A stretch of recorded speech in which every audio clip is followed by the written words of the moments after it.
Hello, everybody. It's a vertical sandwich. Welcome back to book reviews. Moving pictures. So, the alchemists of the Discworld have discovered the magic of the silver screen. But what is the dark secret of Holywood Hill? It's up to Victor Tugglebend, can't sing, can't dance, can handle a sword a little, and Thedo Withel, I come from a little town you've probably never heard of, to find out. So the idea of this book, again, this is like a standalone book, although this does introduce a character who is going to be, two characters who are pretty important. Cut Me Unthroat Dibbler. I don't know if he's introduced in this book, but this is his finest moment right here. And Gaspode. And here's the thing about Gaspode. Those of you who have heard me talk during video game videos or anything like that know that I have a soft spot for humor that involves talking dogs. I think the concept of a talking dog is one of the funniest things ever. Like, I think the idea of a talking dog is about as funny a comedic concept as is possible. Much the same way that Kurt Vonnegut thought the funniest thing in the world was people falling down. Like, not people getting hurt, people falling down. He just thought that was hilarious.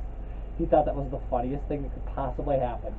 I think the idea of a talking dog is just inherently humorous. That there's no way you can play talking dog as not funny. And this book prominently features a talking dog, and I love that. So, the idea of this book is that there is a shrine, an ancient shrine in the desert at a place called Holywood, and its last keeper is dying. He dies. And he was unable to find a replacement. That the number of keepers of the shrine has shrunk down to where there was only one person left. And he could never leave because the shrine had to be watched, and so he dies, and then something happens. And what happens is that what is hidden under this hill is the idea of moving pictures. Right? Like, it's the idea of making movies. And everything we know of early Hollywood comes with this idea. In fact, Terry Pratchett's idea implies that this curse has infected us as well. Right? That this is a thing that has and argues that this is a thing that has happened several times. That, like, anytime this shrine is unguarded, moving pictures happen, and this whole thing happens again and again and again. Right? So what's happened is, instantaneously, this idea has led people to this place. Like, they go to Hollywood, and they set up, a boomtown, essentially, for movies. I mean, it's just Hollywood, right? It's just Hollywood. But then what starts happening is the spirits of the place start making them do everything that early Hollywood did. Like, they lose control of themselves and turn in to like Douglas Fairbanks and stuff. And people are like, where did that come from? Like, it was amazing.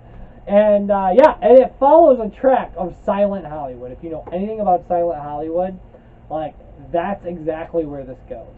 And is that a brilliant comedic premise? It is. It is. It's a brilliant idea. Because in the world of fantasy and magic, nobody understands what's going on. But then here's the other thing, too, is that moving pictures function as a sort of hypnosis. What's amazing about that is that they do, right? Like, the way that you feel when you sit down and you watch a good movie and it's like time flies by and then you get done and you're like, that was amazing. That was unbelievable. That is like a magical thing to people on the Discworld. It's a thing that they've never seen before. It's like moving pictures for them are, and in some ways, it's like almost inherently dangerous, right? Like, people are losing people are being controlled by the cinema. And, I mean, it's not wrong. Like, it's just not wrong. Okay. Right, gather around, people, shouted Dibbler through a megaphone. Sons of the desert over there, please. The slave girls. Where are the slave girls? Right, Handelman? I've never seen so many people in a clique, Ginger whispered. It must be costing more than $100. Victor eyed the Sons of the Desert. It looked as though Dibbler had dropped in at Borgle's and hired the 20 people nearest the door, irrespective of their appropriateness, and had given them each Dibbler's idea of a desert bandit headdress. There were trollish Sons of the Desert. Rock recognized him and gave him a little wave. Dwarf Sons of the Desert, and shuffling into the end of the line, a small, hairy, and fiercely scratching son in a headdress that reached down to his paws. Grab her, become entranced by her beauty, and then throw her over your pommel. Dibbler's voice intruded into his consciousness. Victor desperately reran the half-heard instructions past his mind. My what? He said. It's part of your saddle, the Ginger hissed. Oh. And then you ride into the night, with all the Sons following you and singing rousing desert bandit songs. No one will hear them, said Saul helpfully. But if they open and shut their mouths, it'll help create a, ambiance. But it isn't night, said Ginger. It's broad daylight. Dibbler stared at her. His mouth opened once or twice. Saul! He shouted. We can't film at night, Uncle, said the nephew hurriedly. The demons won't be able to see. I don't see why we can't put up a card saying nighttime at the start of the scene, so that... That's not the magic of moving pictures, snapped Dibbler. That's just messing about. Excuse me, said Victor. Excuse me, but surely it doesn't matter, because surely the demons can paint the sky black with stars on it. There was a moment's silence, then Dibbler looked at Gaffer. Can they? He said. Nah, said the handle man. It's bloody hard enough to make them paint what they do see. Never mind what they doubt. Dibbler rubbed his nose. I might be prepared to negotiate, he said. The handleman shrugged. You don't understand, Mr. Dibbler. What do they want money for? They only eat it. We start telling them to paint what isn't there. We're into all sorts of... Perhaps it's just a very bright full moon, said Ginger. That's good thinking, said Dibbler. We'll do a card where Victor says to Ginger something like, How bright the moon is tonight, Buana. Something like that, said Sal diplomatically. It was noon. Hollywood Hill glistened under the sun, like a champagne-flavored wine gum that had been half sucked. The handlemen turned their handles. The extras charged enthusiastically backwards and forwards. Dibbler raged at everyone, and cinematographic history was made with a shot of 3 dwarves, 4 men, 2 trolls, and a dog, all riding 1 camel and screaming in terror for it to stop. Victor was introduced to the camel. It blinked its long eyelashes at him and appeared to chew soap. It was kneeling down, and it looked like a camel that had a long morning and wasn't about to take any shit from anyone. So far it had kicked 3 people. What's it called? He said cautiously. We call it Evil-Minded Son of a Bitch, said the newly appointed vice president in charge of camels. That doesn't sound like a name. It's a good name for this camel, said the handler fervently. There's nothing wrong with being a son of a bitch, said a voice behind him. I'm a son of a bitch. My father was a son of a bitch, you greasy nightshirt-wearing bastard. The handler grinned nervously at Victor and turned around. There was no one behind him. He looked down. Woof, said Gaspode and wagged what was almost a tail. Did you just hear someone say something? Said the handler carefully. No, said Victor. He leaned close to one of the camel's ears and whispered it. In case it was a special Hollywood camel. Look, I'm a friend, okay? Evil-minded son of a bitch flicked a carpet-thick ear. Camels are far too intelligent to admit to being intelligent. How do you ride it? When you want to go forward, you swear at it and hit it with a stick. And when you want to stop, you swear at it and really hit it with a stick. What happens if you want it to turn? Well, you're out of the advanced manual there. Best thing to do is get off and do it round by hand. Alright. So, yeah, the idea of... There's a lot of jokes in this book about the kind of cheapness of early Hollywood films. Which, early Hollywood films, yeah, I mean, when they were figuring stuff out. And these people have just been doing stuff for, like months. Like, it comes down to months. Things advance at this amazing rate. But yeah, and then the idea is because in the Discworld, like there are things like photography, but it involves little demons painting things really fast, right? Like when you say to take a picture, they take they take a photographic image in their mind and like they paint it on a canvas, and that's your picture. So this is like them doing it all in a like that. They're turning a handle in the camera that's whipping them, I think, to make them go faster. I mean, like that's the technology of the Discworld. It's ridiculous.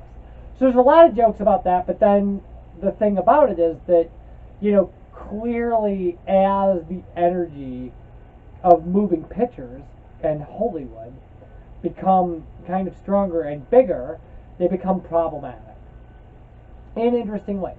Like, it becomes a crisis. And then another thing about it is that the reason Gaspode can talk is that everything can talk. Like, for some reason, the magic that is unleashed makes animals able to talk. So there's like a talking cat as well, and I think a mouse. And so yeah, so it becomes this like, it becomes, and they know, like the thing about it is they remember not being able to talk.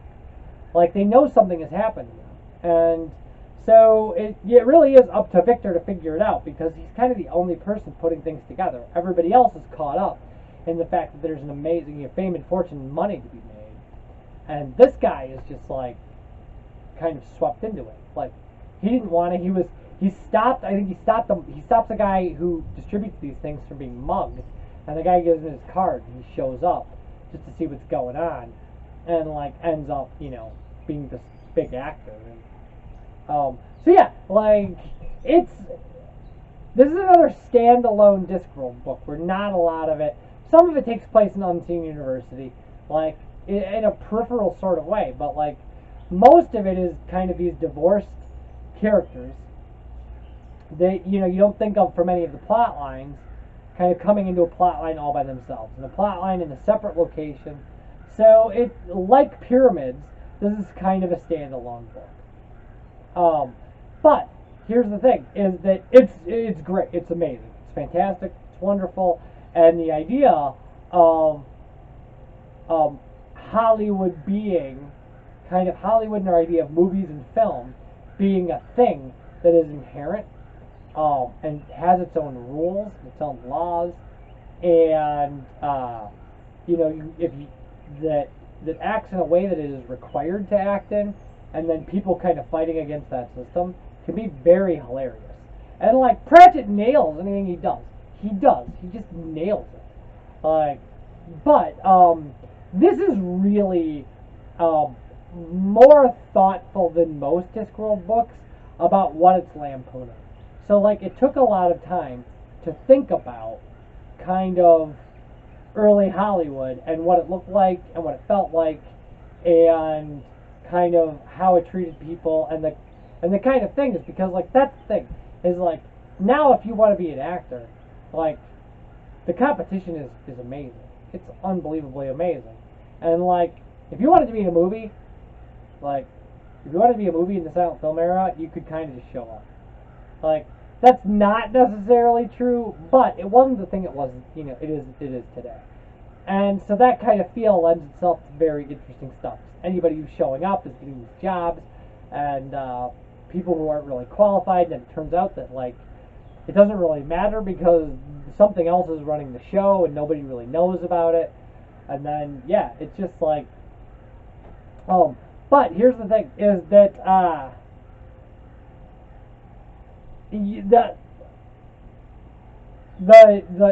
the Gaspode in here is an amazing character. Unbelievable, great character. And again, I love talking dogs. He is a talking dog. I love talking dogs. I wholeheartedly endorse anything written about talking dogs. Anything like jokes about talking dogs are always funny. Like the best Far Side cartoons, with one exception, are all about talking dogs, and Far Side cartoons are the best cartoons. Yeah, so Terry Pratchett's Moving Pictures, highly recommend. It's a great entry into the series. And I'm going to have to figure out if I did these out of order, because this says it's the 9th Discworld book, but my count has it at 10, so maybe Eric comes after this. But I don't think so. So, when we come back, we're actually going to be doing something else. Like, we'll take a break from Discworld. This was 6 Discworld books in a row, so a month and a half at Discworld. And we're going to move on. So, yeah, we'll be reviewing some other book that will not be a Terry Pratchett book. I'll see you guys for that. Bye, everybody.